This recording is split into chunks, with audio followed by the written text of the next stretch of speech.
Bonjour à tous, on commence notre revue de presse en Angleterre où Serge Aurier fait les gros titres. Le Mirror annonce tout simplement que Manchester United a trouvé un accord avec le club parisien pour un montant avoisinant les 30 millions d'euros.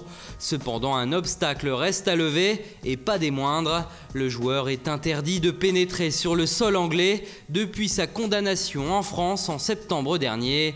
Aurier doit donc attendre son jugement la semaine prochaine pour débloquer la situation de son transfert à Manchester.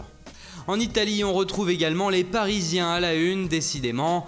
Julian Draxler et Blaise Matuidi s'affichent dans le Corriere dello Sport, qui révèle que puisque Neymar doit signer à Paris, les départs de quelques talents du PSG devraient suivre comme un effet domino. L'Inter serait chaud pour récupérer l'Allemand Draxler dans un deal qui inclurait Joao Mario, et la Juventus s'intéresse toujours au milieu de terrain français Matuidi. Dans Tuttosport, on est certain de connaître la priorité des dirigeants de la Juventus pour cette fin de mercato. Il s'agit d'André Gomes du Barça. Le journal ajoute même que cela fait plus d'1 an que les Bianconeri veulent recruter l'international portugais. Attention, Manchester United est également sur le coup.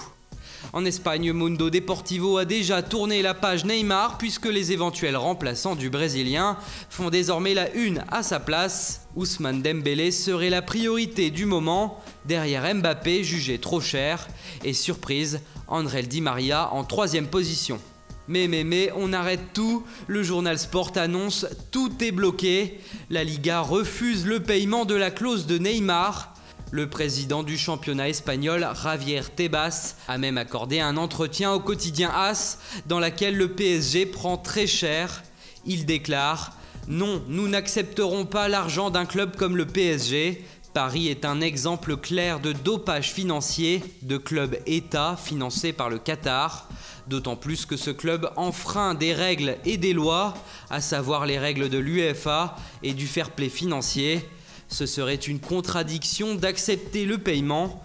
Si le PSG arrive avec l'argent de la clause, nous ne l'accepterons pas. » Voici donc un nouvel obstacle au transfert de Neymar au PSG, qui risque donc d'être retardé encore quelques jours.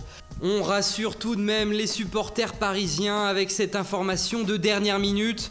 Arrivé ce matin au centre d'entraînement du FC Barcelone, Neymar est reparti aussi vite qu'il est arrivé. Il ne s'est pas entraîné. Il a tout simplement fait ses adieux à ses coéquipiers du Barça et il leur a bien fait savoir qu'il allait rejoindre le PSG. Encore mieux, l'agent de Neymar se trouve actuellement à Paris, comme il vient de le tweeter. Le dénouement est proche.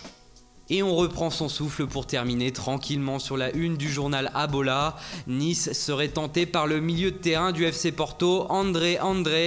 Un prêt avec option d'achat est envisagé. Voilà, c'est tout pour ce matin. On se retrouve ce soir pour un nouveau journal du Mercato.